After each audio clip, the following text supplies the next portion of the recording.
Good day, Safety Man here. Hiking safety. My next chapter, and this one is how to be located, how to be seen. Say you get lost or someone in your party is injured.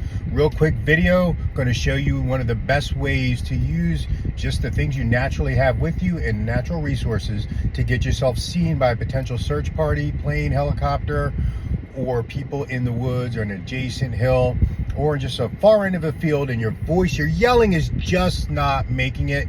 Obviously, the best thing we could have would be a signal mirror made for such purposes, just stuck in our gear. Again, you could have 3 of them in the space of a deck of cards. It's not something big. It's not going to take up a lot of room. Failing that, obviously, we can use our phone.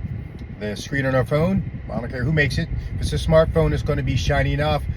Again, third on the rung would be maybe that aluminum foil. You wrap something in, keep a piece of aluminum foil with you, so if you break your signal mirror, you break your phone, you still have a piece of aluminum foil. So you can see in the video, you see that I'm using this as my sight. This is my sight. I'm holding my sight up in the air, and I'm putting my target, or what I want to be reflected, the light from the sun into my sight, with my target, my search plane, my search party, my helicopter in that sight. You can see it right here in the video. Again, this is just an iPhone in a very forested area, so I have to do 2 things. I have to get to an area where I can get as much sunlight as possible on my phone and still get another area where I can get that target or that search plane, helicopter, search party in my targeting system.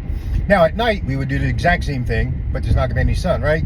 No, we're not going to reflect the moon. We're just going to use our flashlight that we took with us and aim it the exact same way at our target, search party, plane, helicopter, whatever it may be.